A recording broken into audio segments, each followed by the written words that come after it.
Assalamualaikum warahmatullahi wabarakatuh. Perkenalkan, nama saya Nurul Safitri Aryani dengan NIM 231000098 dari kelas A dengan nomor urut 38. Di sini saya akan menjelaskan tentang kekuasaan dan politik dalam organisasi. Pengertian kekuasaan. Menurut Gilbert Fairholm mendefinisikan kekuasaan sebagai kemampuan individu untuk mencapai tujuannya saat berhubungan dengan orang lain, bahkan ketika dihadapkan pada penolakan mereka. Fairholm lalu merinci sejumlah gagasan penting dalam penggunaan kekuasaan secara sistematik, dengan menekankan bahwa kapasitas personal lah yang membuat pengguna kekuasaan bisa melakukan persaingan dengan orang lain. Kekuasaan adalah gagasan politik yang berkisar pada sejumlah karakteristik. Ada dua sifat kekuasaan. Yang pertama, dalam positif, yaitu kekuasaan yang bersumber dari Tuhan. Yang kedua, tidak menggunakan pemaksaan. Selanjutnya ada yang bersifat negatif, juga terbagi dua. Yang pertama itu menggunakan sifat atau watak egois atau arogan untuk mempengaruhi orang lain. Yang kedua ada kekurangan memiliki kecerdasan intelektual dan emosional. 5 sumber kekuasaan menurut John Birch dan Bertram Raven. Yang pertama ada reward power, yang kedua ada legitimate power atau berdasarkan aturan. Yang ketiga ada coercive power. Yang keempat ada reference power atau karisma serta keberanian. Yang kelima ada expert power. Juga ada 8 karakter kekuasaan menurut Fairholm. Yang pertama yaitu ada kekuasaan bersifat sengaja yang di dalamnya meliputi kehendak, bukan sekedar tindakan acak. Yang kedua ada kekuasaan atau alat instrumen. Dia itu bisa digunakan sebagai alat guna mencapai tujuan. Yang ketiga ada kekuasaan bersifat terbatas. Ia diukur dan diperbandingkan di aneka situasi atau dideteksi kemunculannya. Kekuasaan melibatkan kebergantungan. Ini sama seperti terdapatnya kebebasan atau faktor keberuntungan, ketidakbergantungannya yang melekat pada pengguna kekuasaan. Yang kelima ada kekuasaan gagasan bertindak. Ini bersifat samar atau tidak selalu dimiliki. Yang ke-6 ada kekuasaan ditentukan dalam istilah hasil. Kenapa disebut begitu? Karena hasil menentukan kekuasaan yang kita miliki.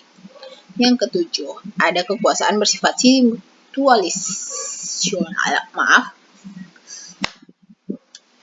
Yang ke-7 ada kekuasaan bersifat situasional, yang dimana taktik kekuasaan tertentu efektif di suatu hubungan tertentu, bukan seluruh hubungan.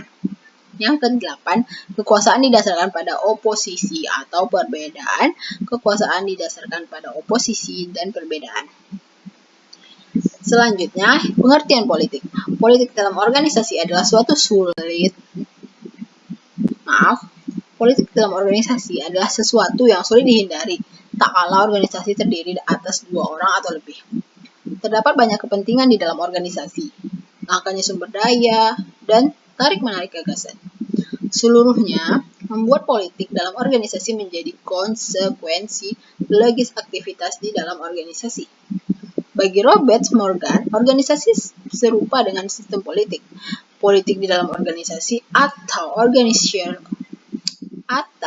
organizational politik dengan memfokuskan perhatian pada 3 konsep, yaitu interest atau kepentingan, cenderung meraih sasaran, nilai, kehendak, harapan, dan kecenderungan lainnya yang membuat orang lain bertindak dengan satu cara ketimbang lainnya.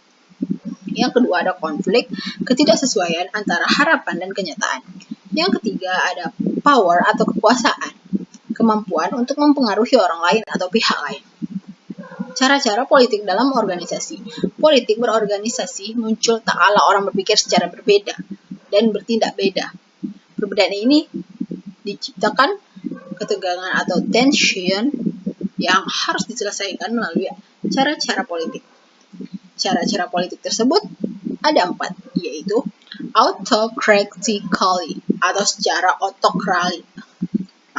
Yang pertama ada autocratical atau secara otokratik, yang dimana kita melakukan dengan cara ini. Yang kedua ada bureaucratically atau secara birokratis, yang dimana itu artinya kita disarankan melakukan cara ini. Yang keempat ada technocratical atau secara teknokratis, yang terbaik dengan cara ini. Yang kelima ada democratically atau secara demokratis, yang cara penyampaiannya seperti bagaimana kita melakukannya gitu. Selanjutnya ada etika berpolitik dalam organisasi. Yang pertama ada prinsip utilitarianisme, di mana ini mengajarkan bahwa keputusan yang telah kita ambil haruslah memberikan manfaat terbesar untuk jumlah orang besar. Pandangan demikian menekankan pada kinerja kelompok atau kinerja organisasi. Dengan kata lain, suatu pengambilan keputusan adalah dalam rangka efisien dan produktivitas organisasi, bukan untuk mengambil keuntungan sepihak. Yang kedua ada prinsip hak. Ini menekankan bahwa setiap individu mempunyai kebebasan untuk mengemukakan pendapat dan berbicara sebagaimana diatur dalam Piagam Hak Asasi Manusia. Yang ketiga, ada prinsip keadilan, mengisyaratkan individu untuk memberlakukan atau menegakkan aturan-aturan secara adil dan tidak berat sebelah atau pilih kasih, sehingga terdapat distribusi manfaat dan biaya yang pantas. Dalam melakukan tindakan politik, siapapun aktor atau bisa manajer serta staf haruslah mempunyai pedoman pada 3 kriteria etis tadi. Sekian yang dapat saya sampaikan, kurang lebih mohon maaf. Saya akhiri dengan Assalamualaikum warahmatullahi wabarakatuh.